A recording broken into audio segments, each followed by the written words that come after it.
Billy Kaiser and Gina Guidarelli have brought gypsy jazz to the Lowcountry. In this edition of Quintin's Close-Ups, I sit down with Gina and Billy one-on-one. And be sure to download the free Quintin's Close-Ups app in your Apple or Google Play stores. I met you guys a couple of weeks ago in front of my workplace, Qology Barbecue, and you told me about your friend Mark Jones. Mm-hmm. And I know he's a treasure here in Charleston as well. Yeah. Obviously, you guys are household names here in Charleston as well, because you have the Sour Jazz. Getting to be, yeah, it's getting to really be popular, yeah. But before that, you told me that you had a stint in broadcasting. I did do, yeah. My degree is in broadcasting, and I was with Fox Sports Networks for a long time in Los Angeles doing operations, Yes. master control. So, What got you from broadcasting to now jazz? well, guitar was always something that I did since I was a kid, and I always had one around. And I always wanted to do more sophisticated music, but I wasn't really doing anything about it.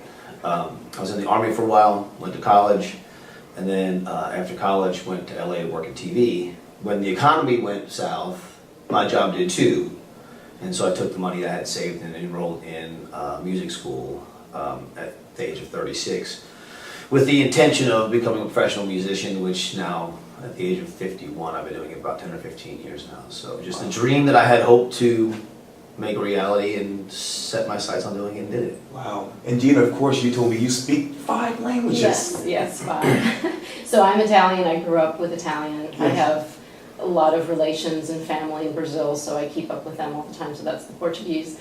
Then I took a lot of French and Spanish in school and university. So I use those every day as well. I actually give music lessons in Spanish, so they're languages I use every day. Yes, indeed. And obviously when I went to your website, tesarojazz.com, it reads this: Tesaro is a violin, Gina Guidarelli, and guitar Billy Kaiser jazz duo. Tesaro specializes in gypsy jazz and jazz standards, as well as pop, Latin, Celtic, and classical. What does Tesaro mean to you? You want to feel that one? How we got our name? Oh, well, you talk about it personally. Yeah, well, tesoro is Italian. It's used for treasure, but it's also a pet name like dear, darling. Okay. It's also the name of one of our favorite wines. So we had a wine bottle, Tesoro della Regina, and it was sitting on the table when we were trying to come up with a name. And so we're named after a wine. It's sort of like a pet name that she would say, my darling, my honey. Right. Well, in Italian, tesoro mio. Oh. So we would always refer to ourselves as that, So when we were trying to decide what name to come up with, I looked at the table and saw the bottle of wine and said, we should be Tesoro. Which is perfect. So it's been a real conversation piece. So. Oh, you're right about that. And you also said this on your bio page: the duo is based in Charleston, South Carolina, and dresses in period attire to add to their authentic vintage jazz sound. So what does that sound look like now? Or really sound like? Well, it's the 30s and 40s pre-World War II era jazz that was made popular in what's called the hot club era of France, with Django Reinhardt, Stefan Grappelli, and all those kind of folks. So we're doing the similar music to what a lot of other jazz groups were doing, but we gear it towards that style. Traditionally, violin and guitar. Very up-tempo, very fast, very fun. Swing dance. The Charleston is one of the tunes that we do, and that's a dance that comes from that style. Right.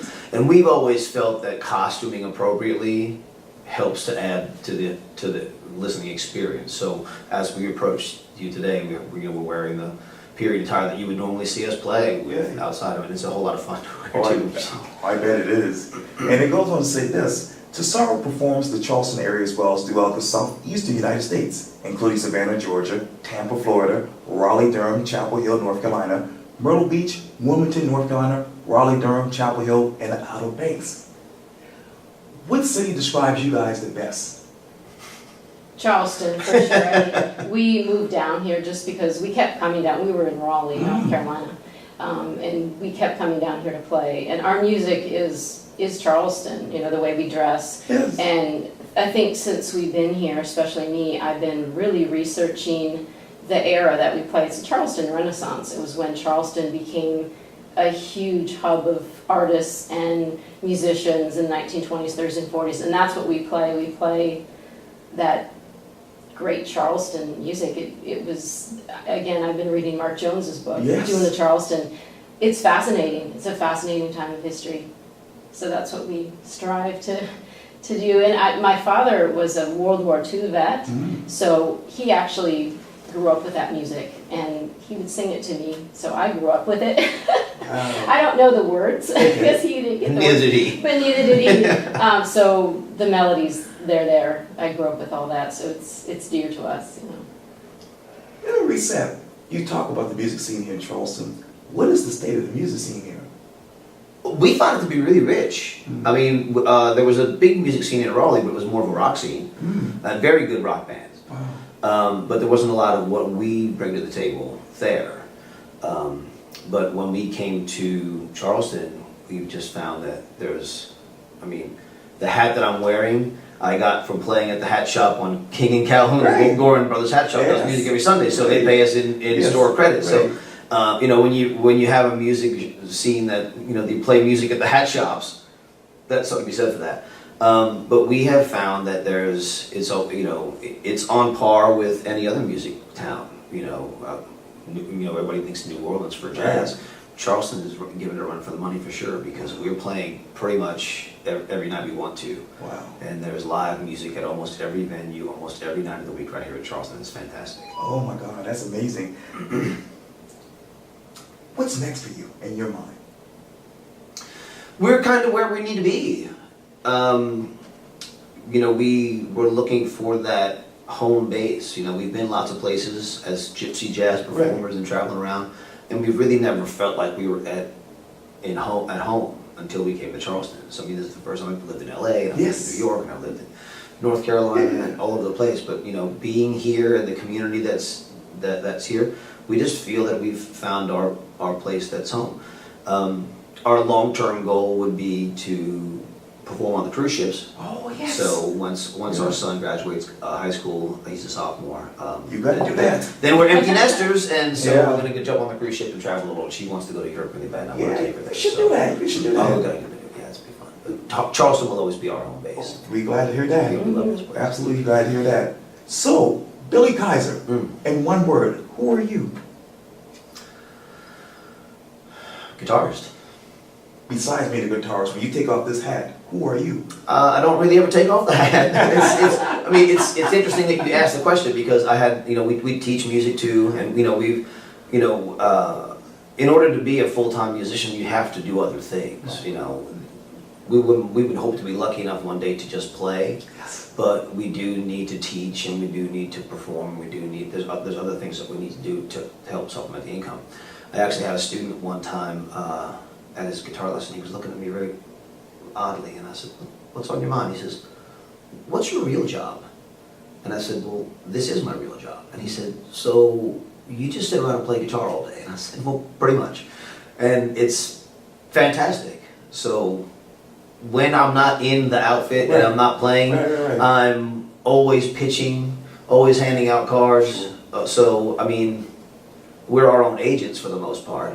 So we really never exit. You know, Gina's working with orchestras and other groups in town too. So, you know, we may change clothes, but we certainly never change purposes, I would think. What is your purpose for people who are growing up and want to be like you?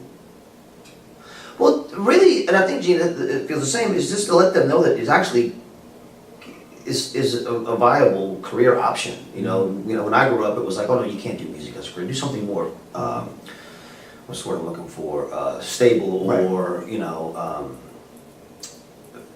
But I heard an interview years ago as I was still studying guitar from George Benson, famous jazz guitarist from Pittsburgh. And he said, you know, jazz guitar players, and this could go for any musician, jazz musicians really stand as much chance as anybody else. It's what you put on that record or what you put in that performance that's going to determine whether or not that you get in the households, people come and see you. And you know what you have to do that. It's just a matter of are you willing to do it. And we have, you know, and that always has stuck with me in the back of my mind. It's like, you know, it's just as viable. I mean, you want a difficult career choice? Try being a lawyer. A lot of school. Try being a doctor. These are stable career choices and more and safer things to do. You know, I was in the military, and that's, you know, oh, why are you getting out of the army? I just didn't want to do it. It wasn't what I wanted to do. So, my purpose for young people, whether they're doing music or art or writing or whatever, is just pursue that. You'll really be dissatisfied if you don't pursue your dream. It may never come, and it happens for lots of people that it doesn't come. Yeah. But it's no less a safe option than any other career choice. Would you think? They stay on that because you talk about obviously music and these famous musicians and whatnot and how they obviously sell all these crowds and whatnot and people love their music. What is your secret to getting people to come to you? Well, I think what we came down here to do is to be Charleston. I mean, we are very much into the history of the town, and we want to portray, I think, when tourists especially come down to see, this is what they want to see. They want to see Charleston, and we get a lot of people taking our pictures, Yes. and so I think that's very exciting. I mean, just the atmosphere of where we live is all that is very historical, very much in keeping with who we are. Charleston is a very specific place. You know, they don't let go of who they are, and we love that about this town. That's one reason we came down here. It's what we want to do. We love the music, we love the culture. You know, thank goodness for the Preservation Law of 1931 and the Board of Architectural Review, because then there wouldn't be anything to come and see. So people that come to Charleston want to see the old time houses and those kind of things. They want to experience that. They want to eat the food that is indigenous to the region. They want to hear the music. You know, there are lots of tourist destinations around the world even that people can go spend their vacation dollars on. But when they come here, they want to see Charleston. I think that's why we do well here, is because they get the fact that, hey, look, those guys go the extra mile. They actually dress the part and they're playing the music that's in keeping with the time period that Charleston's trying to preserve. Which I can't tell you how important that is to us. Wow. Gina, obviously he talks about his dream job, what he's doing. Describe you in one word. One word. I'm a violinist. Other than that, I mean, I always wanted to do my dreams too. I studied languages besides music. Obviously, I speak several. So it's what I do every day.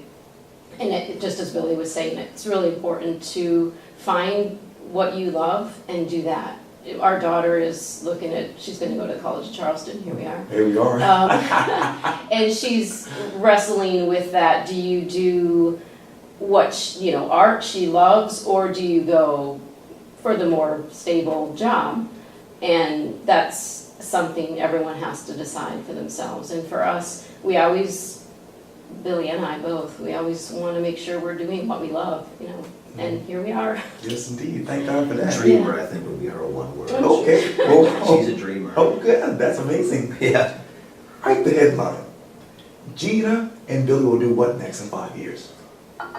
Tour the world promoting our jazz music. That's what we want to do. We want to actually we've been in America for a long time. I've been to Europe a time or two. She hasn't had the opportunity to go yet, but she's been other places. But we would actually like to go to Europe and tour around there and let the skills that we've developed be our ticket to other places. So yeah, we're going to blast off to new and exciting adventures and let music be the vehicle that takes us there. And I think you will. I would hope so. Oh, it's going to happen. Well, Billy Kaiser and Gina Guidarelli, thank you so much for your time. I really appreciate this. Yes, thank you for having us. It's been a thrill. Thank you so much. Likewise. All right. Thank you. Thank you. Thank you all. Thank you. Yeah.